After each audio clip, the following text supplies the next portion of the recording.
Welcome to The One Inside, an internal family systems podcast. I'm your host, Tammy Sollenberger. I'm excited that you and all of your parts have taken time to be with me and all of my parts. If you are a coach, a client, a therapist, if you are in business or education, and you're curious about the IFS model, you are in the right place. Now, let's see what happens on today's podcast.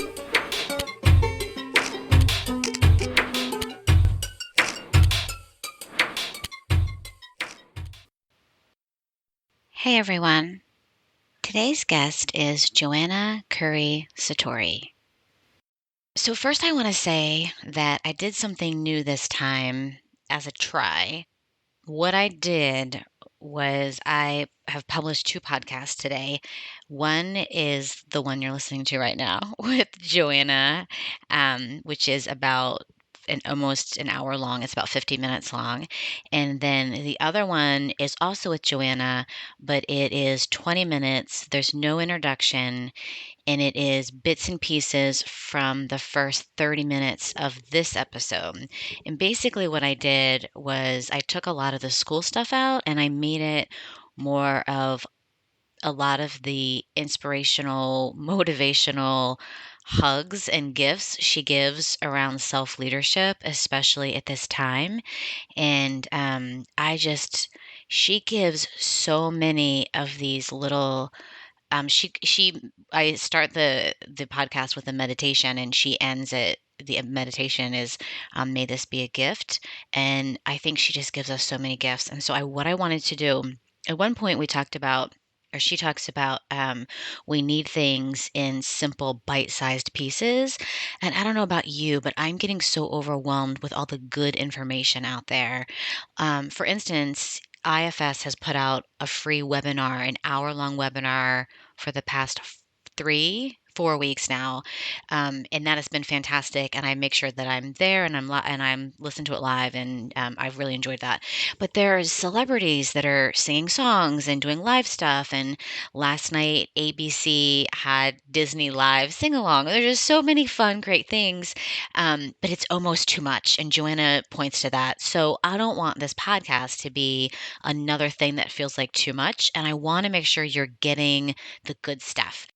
The other thing that I thought would be super cool is if you want to share the 20-minute podcast with people that maybe aren't really into IFS or don't know about IFS, but could use some motivation or some inspiration, maybe don't have either the attention span, the focus, or even the desire to listen to an hour-long podcast about IFS, but could really use some grounding and just some inspiration. I think at one point I say to Joanna, "Oh my gosh, you should be a motivational speaker," because she's just really motivational. So that's what I decided to do. We'll see if it works. I don't know. You've got this one, and then you've got the 20-minute one, which are pieces of this one, all about self-leadership stuff. Such good stuff there. So listen to them both and obviously share them both. But if you want to share the 20-minute one with non-IFSers, that would be awesome. Okay, so today's episode is actually a take two, because not to make this whole thing even more complicated, we actually recorded a podcast together in February before all this COVID-19 changed the situation with the schools. So we recorded in February, and basically what's happening is that, or what has happened is that Joanna has been working with the team to bring IFS into schools.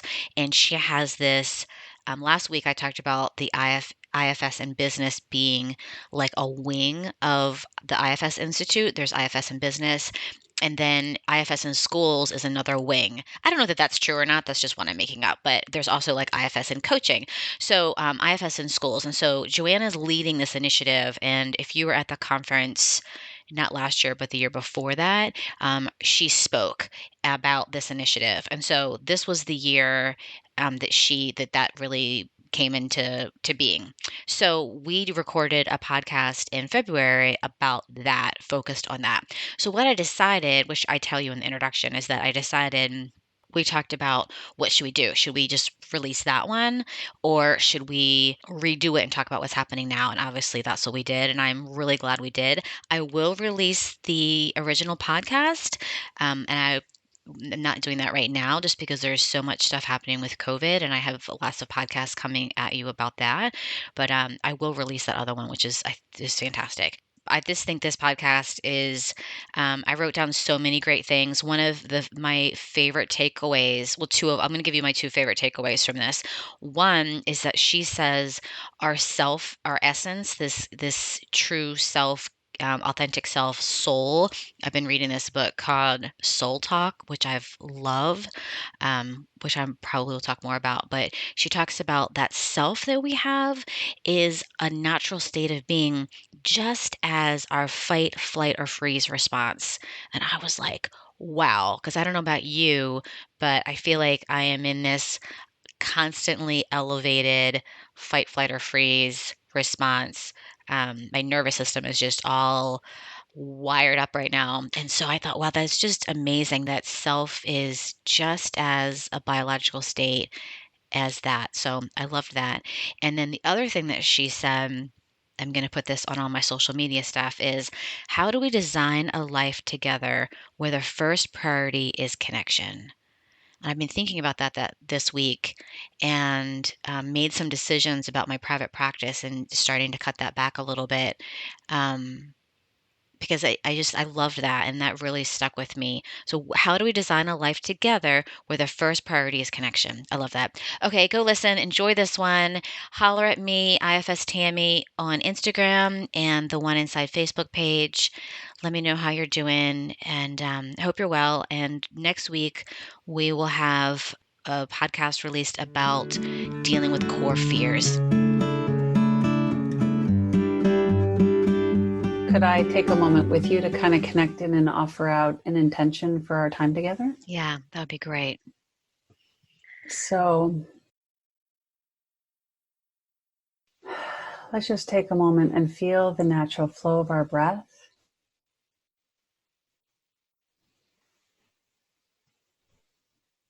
Holding the conviction that that radiant sun of self is always present within us, even in moments where we might not fully feel it or remember it. And to experience that it's enlivening our bodies and our hearts and our minds at this time, so that whatever flows through us, may it be of service. May this be a space where we can together call forth and experience the grace of the self, so that what we co-create can touch other lives and help them experience hope and love and possibilities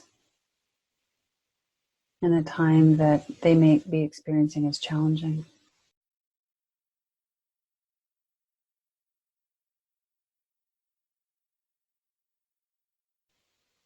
May this be a gift.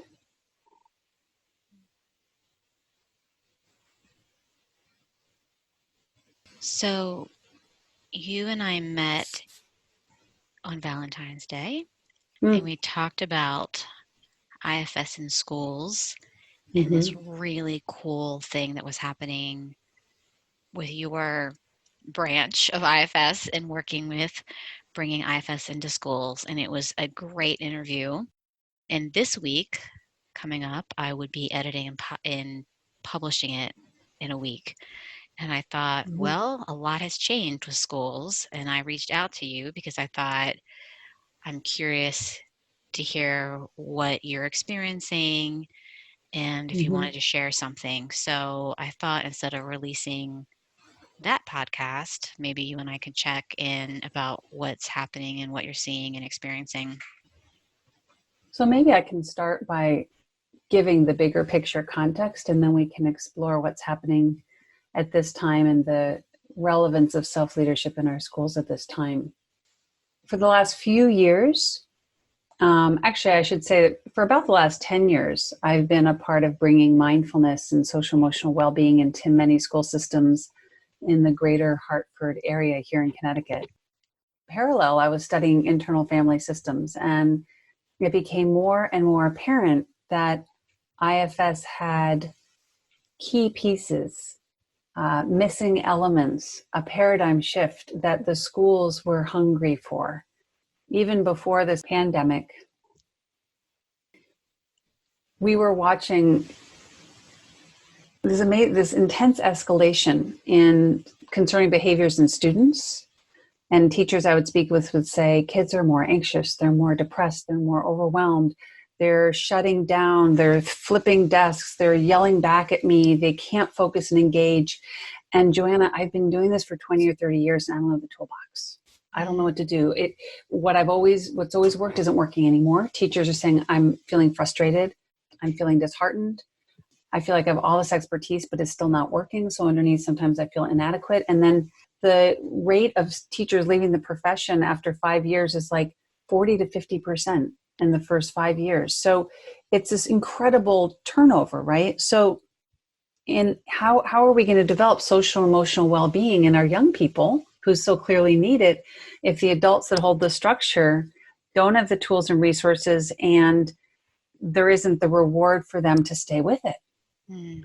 So over these last years, I really could see the necessity and the benefit and came together with a number of my colleagues, both locally and ultimately globally, to start cracking the code. How do we bring the wonderful wisdom of the IFS model into our school systems? Starting in September, I partnered closely with 3 schools to implement a self-leadership model as a comprehensive whole school model. I'm very, very grateful to the Foundation for Self-Leadership, who's offered a generous grant to support this initiative. And so we're piloting it. Like, how can we do this? How can we make this a whole school model? So there's been beautiful things unfolding this year. There's been whole school professional development, like working with all the teachers, but then working really closely with kind of a smaller ambassador group to study the model deeply, with the conviction that first, we need to get it as adults to take it to the student, and also with the conviction that each school community is unique and different. So how do we share the understandings from IFS of self, befriending parts, speaking for parts? How can we share that and then make it relevant in each school, in different communities, with students of different ages, with students of different backgrounds and contexts and needs? So through this year, I've been partnering with these ambassador groups. And then, as we all know, as COVID-19 came up, it was important and necessary that our schools close and move to an online learning format. And what's moving to me is to appreciate that this doesn't get put on the back burner. Self-leadership is more important than ever. Being able to relate to our parts is more important than ever, right? So we're just in this transition process of people who have a lot of training at this point that I've been working with are integrating and applying it, sharing it with their coworkers in everyday conversations. And also I'm in active dialogue with the leadership in these schools about how do we pivot and continue to make well-being number one for the success of their schools right now. Can I interrupt you? So Yeah. I was just thinking about, because this is coming up for me as a therapist, and I think it's coming up for more therapists too, is that so the teachers before the whole COVID-19, the teachers were basically like, I'm in a part that's anxious and angry and overwhelmed and etc. So I'm in a part, and then that's obviously triggering parts of students. So, if I'm in self, then that would potentially help students be in more self. So if I'm overwhelmed with all the stuff that I have to do as a teacher, and it's burned out and then having to quit, then clearly I'm in a lot of part energy, which is not good for me, not good for my students. So I was thinking about that as you were talking, and I was thinking about how that's just more magnified. Like we've all been talking about that, right? Like this things, like whatever junk you've got has been more magnified with this whole COVID-19. And so with therapists, I think it's happening too, that it's like with therapists, I guess I'll just speak for myself, that I'm having a harder time being in self because, my client is talking about exactly the same thing that's happening with me, right? So she's talking about fears and I'm like, I have those same fears. Or she's talking about trying to homeschool her kid, or school her kid at home, and I had the same thing going on. So it's been harder, I think, to not be led by parts. I think I was just thinking about that, about how that's got to be hard for teachers when they're just learning IFS, or they've been since September, so they've got a little bit of Mhm. traction, but Mhm. their parts are probably more activated, and then when our parts are more activated, that activates parts in others. Mhm. So Mhm. that's what made me think of it. Is like, if teachers' parts are activated, that's going to activate more parts of students, and how that's happening. I'm wondering if that's probably happening even more now. I would imagine it is, and I mean the teachers and educators I'm in touch with are describing the intensity of this experience at a lot of levels. Some of them are in one room, they've got a desk set up where they're teaching their students, and then their own child is one room over on a desk going, "Mommy, mommy, how do I do this?" Right? And then they're getting on a Yes. on Oh a my Zoom gosh. call with their principal or their superintendent, and then they need to Yes. figure out how to order the groceries and wipe them off before putting them in the fridge like everybody else. So the amount of juggling is tremendous. Yeah. Yeah. So on the one hand, I think just in general for all of us, and as I understand for educators, there's a lot of overwhelmed parts that are coming up. And the other thing is that there's a way in which even when we're kind of in our home with a lot of other people, we're with ourselves in a different kind of way right now, because whatever the things we have typically done to keep ourselves busy and engaged and entertained and in ways distracted, those tools, you could call them, are not there. So we're really left with our own company. And so the challenge and the gift of this time seems to be, can we be our own best friend? Can we keep company with everything and anything that's coming up inside with compassion and patience, and just kind of take it one step at a time? I was speaking with another colleague of mine, Tim Amaral, who's an amazing teacher and educator out on the West Coast. And we were talking about how significant and important the role of parents and teachers are right now to coach young people through this time. Mm. And that in order to support parents and educators right now, I mean, we're all getting flooded with emails and be mindful and do this and do that. And here's how to, I mean, I'm getting confused. How do I keep it all straight? And the homeschooling list for my son, it's got to be kind of simple and bite sized, right? So one of the things that I'm finding really helpful is just to continually come back to the remembrance that this state of being in self isn't some philosophical concept. The state of being in self is our physiological birthright. So just as much as people may be experiencing and talking about a fight, flight, freeze response, yes, there's an external threat. And yes, depending on how we look at that, we can get activated, triggered, and upset and scared, and then reactive and angry at any time.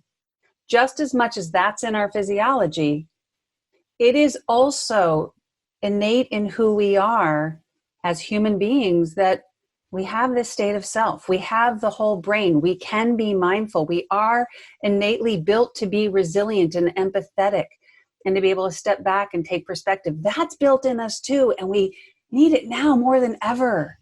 This is our gift as human beings. We've evolved to have this capacity. And in that capacity, we can connect and we can come together and we can handle this, right? So leading from self right here, right now, Mm. that's our birthright. And so what are our little true pathways to come back to that state of being? So for some people, it's mindfulness. For some people, it's gratitude and saying thank you. Mm. For some people, it's our twinkly eyes peeking out above the mask, and that we're taking a moment to smile at each other, because eyes Mm. communicate so much love and appreciation and kindness. Are we taking time, even in the grocery store at 10 feet apart over the bananas, to love each other through our eyes, right? Mm. So Mhm. that power of being in self, I think, is called on right now, and we can do it. We can do this, right? And I think that's, among other things, what I'm hoping to continue to send out as little gifts and messages to parents and teachers, because it's not necessarily a time where they may not even have the time to listen to this whole podcast. I don't know, Yeah. right? Yeah. Um, Yeah. so it may not be a time to take in more information. There's too many emails, etc. Yeah. But can we remember gratitude or sparkly eyes or what is in our power to be our best self, to Mm, thank each other, mm. to appreciate the effort our child is putting forth, even though they can't figure out how to do that math problem. And neither can we. Yeah, neither can we. We're like going, oh my God, they don't do math the same way No, anymore. I know. Oh, goodness. Ah, that's So, beautiful. I love that because it's like you're right. It is really overwhelming the amount of good things, right? Like the look mm, at this and read this and watch this video. It's like it's too much. It's way too much. mm, So right, thinking of that in that bite size, I love that. Like bite size. Can you talk more about like what those pathways would mm, be or look like or and how to tap into that? Because it's like if mm, I'm supposed to be my own best friend and all I'm bumping up against are parts of me that are afraid and freaked out and overwhelmed and tired, then I don't really want to be best friends with those parts of me. So those yeah, are two that's probably different questions, but well. It's a great question because I mean, to me, whether it's in this conversation right now and when I'm talking with schools, the vision and the goal of this model is self leadership, right? That we can access, live, love, lead from our best self, from that core state of being. So, if there is the possibility to have a simple pause, to step back and shift back into self, if there's a simple bridge and a pathway that works for you, then do it. It doesn't mm, have to be complex, yeah, right? yeah. Um, for me right now, that simple bridge is sometimes just even remembering the word pause. Mm, It's remembering, I feel like almost an image inside of and a felt physiological sense. Like I know what it feels like in my body when I'm my best self. So sometimes I just pause and I shift my body, or I take mm, a breath, or I remember the words that are like my anchor back to that state of being. And I love the 8 C's. Sometimes I mm, just need to say to myself, calm, confident, compassionate. Just be compassionate. Like one of those words might just be my bridge home, right? mm, So if it can be that simple, if you know, like if you set an intention, how do I want to be in this time? mm. Sometimes just remembering those words and that intention can take you right back home and then you carry on, Mm. Right, because right? we're not talking about, going on the yoga mat or a meditation pillow for an hour. We're talking about as you're going from the kitchen Mhm. to your desk to your kid's desk, pausing, like taking a 10 seconds, saying the word pause, thinking the word pause, shifting your body Yeah. and doing something kind of intentionally. And then Mhm. as you go, it's an as you go thing. I Yeah, love and that. I right, love and it. this time takes incredible. I want to use the word vigilance and discipline, not like an anxious part vigilance, but like vigilance as an intentional choice. How do I want to be right now? Yeah. And to your Mm, point about practices, what's setting me up, and I'm really now seeing a stark difference on days when I do this and I don't. So now I'm doing it, really taking my time in the morning to set up with myself. And so I'm taking time to write in my journal. I'm taking time to scan inside. What are the different parts of me that are up? Checking for signs and signals amongst my thoughts, my feelings, my physical experience, what's on mm, my mind, taking stock of what's on top and keeping company with it, with that thought, like, can I write in my journal as if I'm my own best friend? mm, Okay, hello, worried, anxious part. I see you. I feel you. I'm noticing you. What do you need from me today? mm.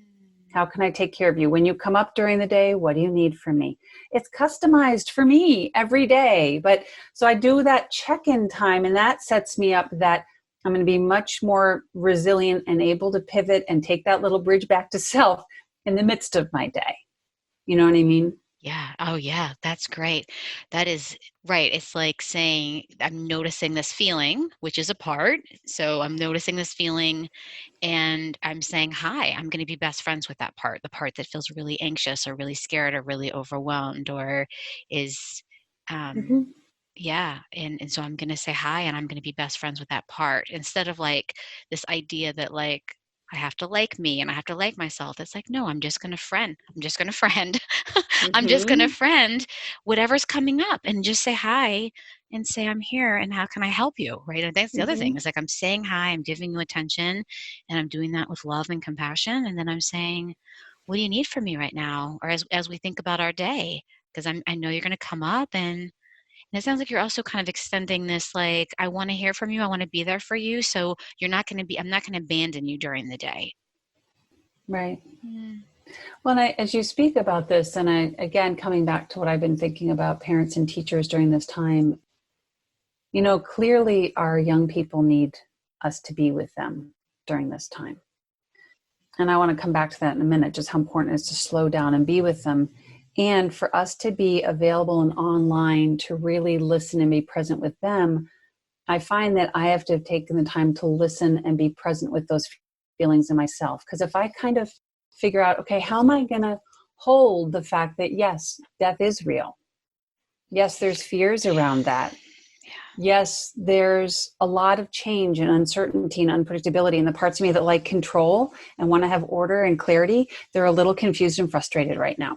yeah. So, can I keep company with myself and hold those parts of me without having them hijack my state of being? If I Mm, can keep company, let's just say with fear and anxiety, if I can keep company with that as a part of me without it driving me, then if I see that energy in my son, I won't have to shut it down in him. Right. So that was to your point earlier about what do we do if we're all hijacked? So this is where we have to keep exercising how to keep company with these parts. But it's not just sort of to indulge I'm going to go into this long, in-depth conversation with anxiety.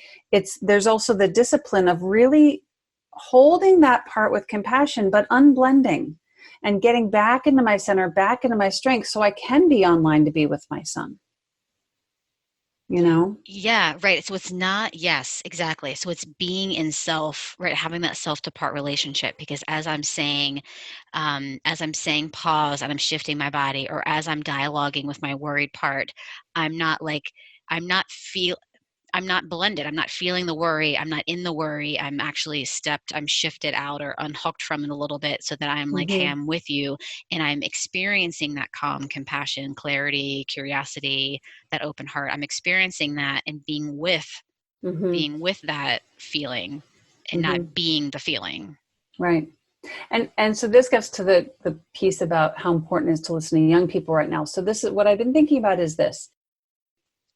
We're becoming very clear on there's certain people who literally quite literally are in essential services right now. And there's also essential things that need to happen right now for us as people. And one of them is how we're processing and making meaning of this time. Mm, So what I've been thinking about is I've almost been thinking about those of us who are therapists, parents, educators as kind of like the love brigade.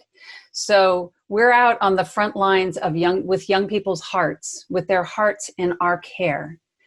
And mm, if we can be with them, if we can do our work to stay reasonably physically regulated and online and in ourselves, that we can keep company with them, then we can help them along this journey to make meaning of it, to process it, to learn, to understand. And we're coaching them moment by moment how to handle life's difficulties, stressors. Yes, life is unpredictable. Yes, mm, there actually is death. We're not mm. going to bury that and hide it. It's real. Yeah. But if we can help them make meaning of this, then as we as a society emerge out the other end, we will be deeper and richer and wholer and more vibrant. And then imagine how this generation, the wisdom they can hold and how they can care for our society and our planet going forward. But that capacity and that possibility rests as our responsibility. If we are unable to unblend from our anxious parts and all we do is share our anxious part and operate out of our anxious parts and our overwhelmed parts and our scared and our terrified and our inadequate and our grief, if we're just operating in that with our young people and they don't have a way to make meaning, then I'm concerned that they'll encode this as PTSD and it'll Mm. just it'll mark and inform them for life, but not necessarily in a positive way. Mm. So this isn't something to deal with like later and after the fact. We've got to be exercising this muscle of listening and processing and connecting with our young people all day, every day right now. We don't want to have like Mm. collateral damage down the road. So ultimately it's a huge responsibility for those of us that are caring for young people, but I don't want to put it out as a burden. What it is an opportunity of how can we do our best without judging ourselves, do our best to keep finding our pathways back into our center, Mm. befriending and working with our own emotions so we can show up and coach them through this time as well. And in my mind, that's why now more than ever is the time to be bringing the wisdom and the skills of self-leadership to our school communities, because this is what our schools need right now. Mm. This is exactly what they need. If ever there was a time, if ever it was the priority for, because kids aren't online for learning if they're also dysregulated and anxious. Right. And the kids Right. who already had trauma and difficulty and challenging circumstances, they're going to be even more, hijacked by protective parts now. Yeah. Unless we can really embrace this opportunity and challenge, so we can be there for them. Yeah. But it's huge. It's big. This is a big learning curve for us. Right. So it's not just a big learning curve, like how do the teachers use Zoom and Microsoft meeting rooms and all this technology stuff, right? It's not just that, which is, I think the past couple weeks it has been probably so much of Yeah. that. Yeah. But I love that of like, how do I be with young people? I wrote it down because I was like, yeah, because if I'm being with my son in this frantic way, even if it's frantic, all right, you're doing this thing, I'm doing this thing, okay, you got that, it's still frantic, then I'm not really being with him in a way that's essential. Like, I love that. Mm-hmm. Like, okay, yeah, that's good. And I just, when you said essential, I heard essence. So coming from our essence, like what is essential Wow. is to be in our essence. And what is the essence of our connection? Can we crack the code? And I'm honestly, it's like I'm puzzled and boggled and challenged by this piece too, like working full time from home while having my son in the next room on Zoom calls and figuring out all these different schedules. It's quite a challenge, right? Yeah, But yeah. can we figure out amongst the logistics and the emotions how to slow it down, to Mm, let go of some degree of productivity mm, in service to connection, mm. and to figure out like, well, how do we design a life together where the first priority is connection? Can we do that? I dare you. Can we Wow. do it?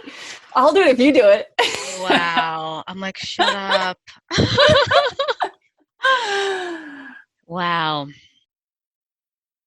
Yeah. I'm just going to sit with that for a second because that just sounds like, because there's a part of me that's like, that's what I want, right? So if this is this like Mm-hmm. timeout, pause, reshifting that it can be, Right. um, right, that what is essential, right? What's essential in my week? Is my essential in my week what it used to be, which was busy, Mm, all the busy stuff, which is lots mm. of it was good, but I just want you to know that I'm looking at my window and it is snowing. No way. Hmm. All of a sudden, Wow. the sun was out and I just looked out and it's snowing. Okay. It's interesting because it's like what I hear is that's what I want. I want a life that is the priority is connection in essence and being Mm-hmm. and doing things that support me being in self. If I'm overscheduled and overbooked, then I'm not supporting, that's not a structure that's going to support self leadership. That's a Mm-hmm. structure that supports being burned out and overwhelmed and having those manager parts having to run so fast. Right. And Right. so if yeah, like what would have to change and what has to give and what do I have to let go of? Mm. Yeah. It's an Yeah, because interesting that's part of me question. wants that. Yeah. Yeah. Absolutely. Yeah. Absolutely. Right. And if I want to be in essence and connected and I want to be that and then be with my son in that way because I want that to develop in him, then what has to change? Mm-hmm. Well, Mm. what I've found kind of interesting is how easily there's been times and days where I've just been able to be just as busy, but I've made myself just as busy at home. And so I'm noticing parts of me that are comfortable and familiar with being busy. Parts of me that feel like I need to be engaged all the time to be doing something or helping somebody or producing something or being of service. Yeah. But then and I think it's so common for us as caregivers that something in us says that if I'm not busy doing, then I'm not good enough, or I'm not contributing, or like it's selfish and not noble to slow down or to stop or to pause or to rest, Mm. And Yeah. so even in this time where we're home and presumably a lot of things that would have been on our calendar got canceled. So are we filling that time, or are we being in that time? Mm. Yeah. And I'm saying this to myself as much as to you as we're talking, because it's really remarkable how many things we can fill our life with that takes us out of just being here and now with each other. Yeah. Yeah. And I'm imagining, I mean, how much of teaching and being an educator is connecting with kids, Yeah. and that how that has probably looks so different now. Like you're connecting with kids Yeah. differently. And I have a couple clients that are teachers, and that's what their concern isn't that the kids are learning the content. They're concerned about how Mm-hmm. they're doing emotionally. Yeah, And exactly. yeah. Mm. Well, it's interesting. We keep touching on this word pause, and the framework that I've designed for introducing internal family systems into school systems. It's the acronym PAUSE. Oh, really? So yeah, and so I'll share it with you briefly, because it speaks to this question of just kind of has the nuggets for how we stay in relationship. So Mm. the P is to pause and to step back and to just take a breath. Mm. And I find that it's often helpful in our families and our schools even to notice, what are the moments when we need that pause? Mm. What are the moments when we would benefit from there being a little pause sign, but we tend to barrel through, we push too hard, we end up saying something we regret, we get overextended, we shut down. So where do we need those pauses, and to start being more mindful? And I'm noticing that in my flow in my day at home with my family right now. So Mm. I literally, sometimes I'll just like stop and stand in the hallway if that's where I'm at. But I'm like, okay, because I can feel like I'm about to react or respond or be driven. Yes. I just need to. So sometimes that's that pause, take a breath. And sometimes that's all I need is the bridge back into being intentional. And sometimes I need the A of pause, which is awareness of myself. So before I go engage, where am I coming from? What are the different parts of me coming up? What are the sensations of that? Can I unblend? And sometimes it's just a little, like I just picture these different sensations and responses, just sort of stepping back, almost like taking off a coat or peeling Cool. an onion. I just kind of like, give me a little bit of breathing space. And I can acknowledge the need to control, or we're naming some of the common parts right now. Yeah. But can Yeah. I still just like settle back in before I go, say, approach my son about whether or not it's time for him to be allowed to get on screens to do a video game, right? Yeah. Right. Yeah. Then the next letter is U, for understand. So once I've checked, am I online? Then again, we often kind of jump into an abrupt conversation. And I need to slow down to say, where is this other person coming from? What's Mm. their perspective? Where are they at right now? And see if I can get them, Mm. right? Yeah. This is where we practice speaking for our parts. A part of me is feeling like I want to know that you're on schedule. Another part of me understands, honey, that I'm saying to my son, this is really hard right now, right? You're not with your friends. You're home all day with your parents. We're not nearly as much fun as your friends. I get that you want to get on a video game again. I just want to make sure your reading got done first. I Mm. might speak for my parts, and I might understand his parts, I love right? that. So we Yeah. just do understanding. Then S is searching for solutions. So then if needed, we might say, okay, so we understand each other's needs. let's brainstorm together what could work here. Mm. What's going to be beneficial? What's going to be helpful? And optimally, then we're looking for what action we might take from a space of self, right? Yeah. By being aware of myself and understanding another, we kind of got our brains online so we could be useful and fruitful together as much as possible. I like to have my son or the young person we're working with take the lead. What do you think would work here? Oh, Mm. Mom, I think if I do a half an hour of reading, then I should be allowed to do a half an hour online. Okay, that'll work for me. And I need to make sure that that's done by whatever, then I would step in with my parental limits. And finally, E is experiment. So go try it, Mm. explore. And it's in the trying and it's in the repetition that we start to build new patterns of being together. And then, who knows, 5 minutes later, an hour later, a day later, we may need to pause again. Yeah. So these pieces and elements, this is what we're practicing in our school systems. Mm. Each of these letters of pause is kind of part of a proactive curriculum approach, because these are all skills we can develop. We can develop the skills to pause and regulate. We can develop A as awareness. That's emotional intelligence. That's self-regulation. That's naming your emotions. Mm. U, understanding, communication, listening, getting each other, right? Yeah. S is problem solving, conflict resolution, and E, that's where we do the experiment, the rewiring, and that's also supports a growth mindset ultimately. So anyway, that's the model in schools, but we Yeah. certainly need it right now. Okay, so I'm sure you mean it this way also, but I was just thinking that we also need the pause internally. Like we step Yes. like from my part that's scared, then I pause and I'm like, "Hey, buddy," like, right? So I'm Mm, pausing with that yes. one. I Yes. show understanding, Yes. awareness. We negotiate. Like I know you're scared, and then there's a firefighter that wants to eat all the cookies. Like I totally get that. So it's almost Yes. like, Yes. It's internal and external. yeah. Yes. And then when you get to with your part, if you get to the S, that's seeking solutions. So now I get you. What do you need right now? What can I do to Mm, help you? When should I yeah. check in with you next? Yeah.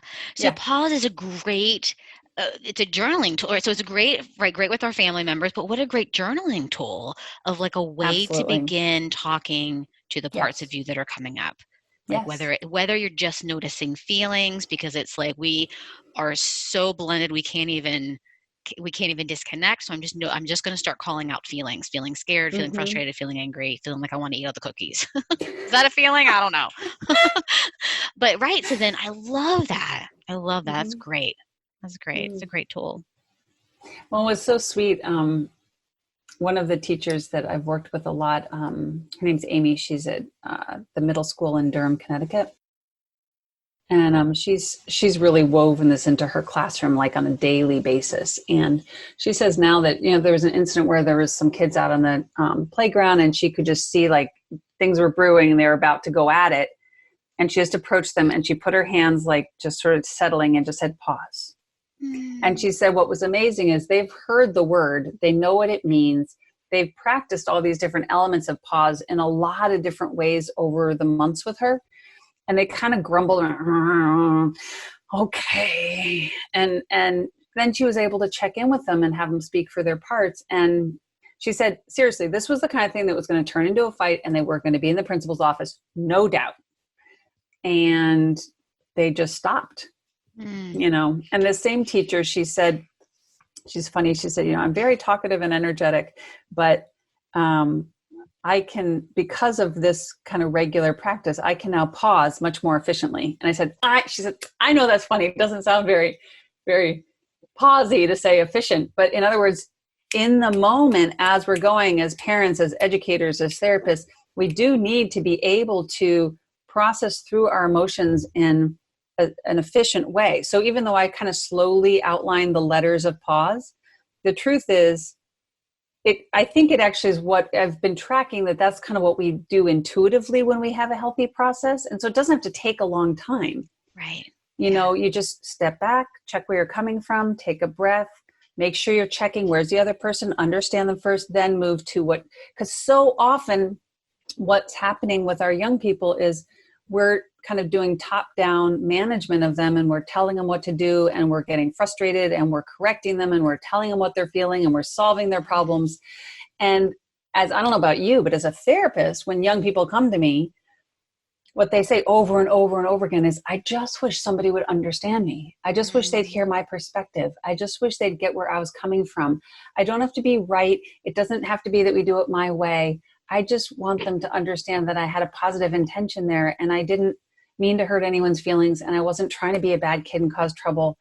And right? Yeah, Does yeah, that ring a definitely. bell? Yes, Right? definitely. Yep. Yeah, So, I mean, that's yeah. a lot of where this model evolved from, because I was not only in schools, but as a family therapist, just working with families over and Mm, over again. And after mm, hearing that many kids tell me they just wanted somebody to understand them, I thought, well, goodness, I guess we could ease a lot of family tension if we gave them the mm. capacity to speak for their parts and listen. Yeah, yeah, that's great. And So, I don't know why I keep bringing it back, but I'm like, right, and that's what our parts say, right? Like, oh, you showed yes, up. Oh, you're giving me yes, attention. Oh, you're seeking understanding. yeah, And so, and sometimes that alone, right? If it's, my part that's terrified, I'm gonna get sick. So I have a part. It's better. I've worked with it, but last week it was like, well, I should get all this stuff done before you get sick and before you die. Okay, so before you get sick and die, you should do blah blah blah blah blah. Oh, okay, okay. Before I get sick and die, I should go do blah blah blah blah blah.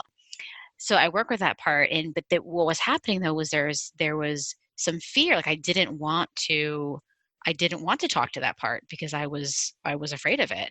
But then it was like, once I could be like, hey, I'm looking at it, and I could be like, hey, I get that you're scared. I'm understanding you're scared. It it really, I don't think I've had the thought I'm going to get sick and die at all this week. I've had other mm-hmm, thoughts, but that hasn't been that one. And all it really mm-hmm, was me turning towards it and saying like, mm-hmm. hey, I get it. I totally understand. So beautiful. So, how much of this time right now, as far as coming back to that question, like what's our first priority right now? How much is it about listening inside and out? Mm, mm, Listening compassionately, deeply, accepting inside and out. yeah. And, you know, maybe those twinkly eyes at the person at the banana counter looking over a mask, even that's a kind of listening, like, hi, human being out here, I see you, I get you. And we're And the then same. We're both out here totally. scared, trying to get the bananas. Yeah. I love that. Yeah. Yeah. And I mean, and the heroic and beautiful stories that are coming out from so many places in our culture and society is when, in spite of the fear, we let self lead, we let love lead, we Mm, let the strength of mm, our common humanity lead, and we come forward with our stories and our music and our art and our generosity. And these stories are just so phenomenal, right? mm, And they're all mm, examples of self leadership. mm, They're all examples of self leadership. And so for me, one of the quite a few people I'm talking with are just talking about, I just feel so helpless and powerless, and I don't know what I can do right now. And I kind of want to turn it and say, oh, we have so much power right now. There's so much in our power. yeah. So if we have so much we can be actively doing right now, really becoming aware of how we're befriending ourselves in the outside, and moment by moment, what's in our power to connect and give love to another person? How can we be of service in this moment? And each person's, scope of influence and community and what they have access to, what they can do is different. But especially because of media, there's something that everybody, can do. Mm, And then there's people at home who are meditating and praying or doing their garden and putting flowers out for their neighbors to see. I mean, everybody can do something right now, you know? mm, So mhm. we have a lot in our power. And that's another thing I've been wanting to emphasize as I talk with people, because I think that's a bridge back into that state of the self. Like sometimes it's a little bit of fake it till you make it. Have that conviction, have that faith. Yes, you have power within you. You have that essence. Make a choice to choose a simple action that puts you in that groove of action where you're true to yourself and you're expressing and giving. Yeah, so I think there's a fine line of, like, we keep company with our parts, but we don't sit and just sit with parts all day long. Like, I think there's also a choice of, now I'm going to step into self and I'm going to go. And it Yeah. may not be perfect, and it may be clumsy, and I don't know how the flowers are going to grow in the front yard, but I'm going to plant them. Yeah. you know? Yeah. Yeah.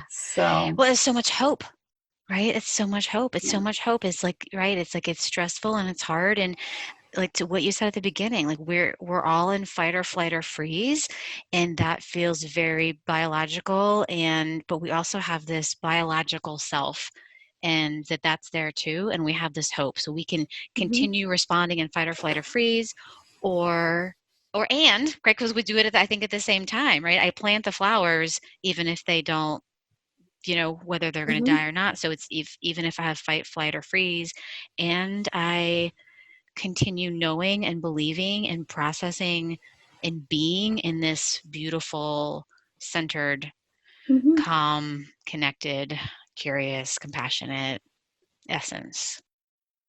And to make that the practice, we're Yeah, practicing. It's not saying we're there all the time, but we keep remembering it and practicing it and saying, what's my pathway into that state of being? How can I yeah, experience even just a ray of light coming out of that sun from inside me, even though it seems like there's big, dark, stormy clouds over it some days. yeah. And so I love, like, if I can just taste even a teeny tiny bit of the calm, what Well, and that's helps the me get power, there? right? You That's the know, power that I have. I have the power. That's what you're saying, is I have the exactly. power to be like, there is a light here, and how do I feed it and water it and see that it can grow? Hmm. Hmm. I'm mixing my metaphors, but I know, that was really charming. We're going to grow light. Ah, I like why it. not? I know. Yeah. Well, Joanna, this was fantastic. You should be a Mm. motivational speaker. Well, we're having a motivational chat. True, true. It's sort of just a related thought, but it was a post I put on Facebook a couple weeks ago. Oh, by the way, since I talked with you last, I've put up a Facebook page, Self Leadership Collaborative. Oh, It's the name of my great. business, and so just in this time, if I see things that I feel are supportive and helping us come back into that state of self leadership, I'm Great. putting it up there. And one of the things that I shared was that when my husband and I got married, one of the things that we put in our vows was to practice love. Mm, And that's one of those anchors for me, because it's a practice, right? And it's yeah. different every day, and the people we're with are different every day, and the circumstances are different. And it's not just sort of something you take for granted and it's there, but right now is a time to practice love. Mm, And so how can I practice love right now that's and in great. this day and in this time? And so that's one of my practices right now is practicing love. Yeah. Well, and I think you're doing that, right. You're doing that when you pause in that hallway. Yeah, That's a way that you're practicing love for all those exactly. parts and for your family. Yeah, yeah. That's great. Thank you so much. And thank you for creating this platform for us to share and for us to be connected as a community and for us to share ways that we can bring out the best in our common humanity right now, because it's this is what's going to carry us through into a new way of being together. So I'm really, really grateful that you created this space of dialogue for us. Thank you so much. So may we all be well in experiencing our self, the love in and around us.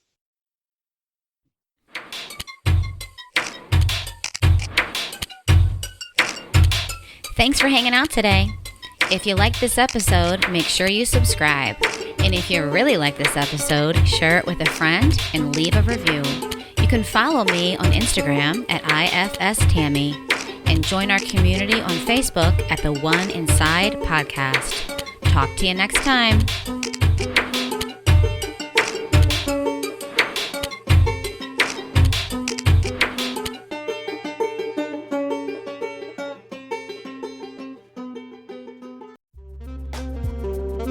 Today's episode was sponsored by Brighter Vision. What's the point of having a beautiful website if it doesn't attract the clients you want to see? As the worldwide leaders of website design for therapists, Brighter Vision sees this issue happen way too often. A nice looking website doesn't equate to a successful website. The truth is, your current website might even be turning off potential clients. That's where Brighter Vision comes in. Brighter Vision's team of website designers will create a website that is centered around attracting and retaining your ideal client so that you can have a nice looking website as well as a successful one. Better yet, Brighter Vision is offering $100 off exclusively for listeners of the One Inside podcast. To take advantage of this offer, simply go to brightervision.com/inside. Again, that's brightervision.com/inside.